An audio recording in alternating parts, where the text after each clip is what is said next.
Hello friends, কেমন আছো তোমরা সবাই? আর একটা নতুন ভিডিও তোমাদের অনেক অনেক স্বাগত। চলো মা দেখি রান্নাঘরে কি করছে। এখন তো ইভিনিং, আর আমার এখন ম্যাগি খেতে ইচ্ছা করছিল।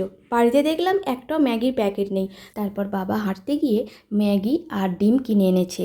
এই দেখো মা ম্যাগি করে দিয়েছে। আমি বলেছি একদম সিম্পল করতে, আর বেশি যেন মশলাটা না দিতে। একদম সেইভাবেই করেছে, তবে আরেকটু ড্রাই হলে ভালো হতো। তবে এটা পাখার হাওয়ায় কিন্তু শুকিয়েই যাবে। চলো এটা টেবিলে রেখে খাই। আর এগুলো ছোলার কলা দেখছো, এগুলো বাবা ম্যাগি আনার সময় নিয়ে এসেছে। এখানে খাবো না, ঘরে খাবো। দেখি ও কি করছে। ওকেও মা এখানে দিয়ে গেছে, এখনও পর্যন্ত উঠে খেতেই বসেনি। আর এর মধ্যে আমি ছড়িয়ে নেব কিছু বাদাম।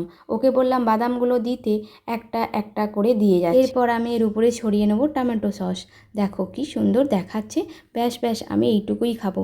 এই যে দেখো, চলো এবার এইগুলো সব ভালোভাবে মিক্স করে নিই। মিক্স করে এবার খাওয়া যাক। এরপর এটা আমি চামচ দিয়ে খেয়ে নেব। এ বাবা, এ কী হচ্ছে? এটা তো খুলছেই না, পুরোটাই উঠে যাচ্ছে। আর মা এখানে গন্ডগোল করেছে। আমার ফর্কটা ওকে দিয়েছে আর ওর ফর্কটা আমাকে দিয়েছে। যেহেতু এটা আমি নিয়েছি, মা আগে আমারটা ওকে দিয়ে দিয়েছে। আর এই দেখো ও এখন বসে বসে খাচ্ছে। দেখো, এরপর দেখি মা হঠাৎ করেই আবার ডিম ভাজা নিয়ে চলে এসেছে। কারণ আমরা যখন ম্যাগি খাচ্ছিলাম তখন মা ভুজিয়া করে দিতে ভুলেই গেছে। ওই জন্য এতগুলো ডিম বাবা যেহেতু এখন এই মাত্র নিয়ে এসেছে, তাই দুটো ডিম মা ভেজে দিল।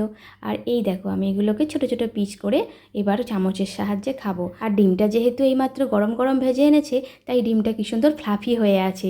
চলো ইয়াম্মি ইয়াম্মি খাবারটা আমি খেয়ে নিই। আর ভিডিওটা ভালো লাগলে অবশ্যই লাইক কমেন্ট করে দিও, আর সাবস্ক্রাইব করে নিও চ্যানেলটিকে। আর যারা ফেসবুক থেকে দেখছো তারা অবশ্যই ফলো করে নিও। ওরে বাবা, আমি তো খেতে খেতে এদিকে আবার লঙ্কাও চিবিয়ে ফেলেছি। আর এদিকে আমাদের খাওয়াও প্রায় শেষের দিকে।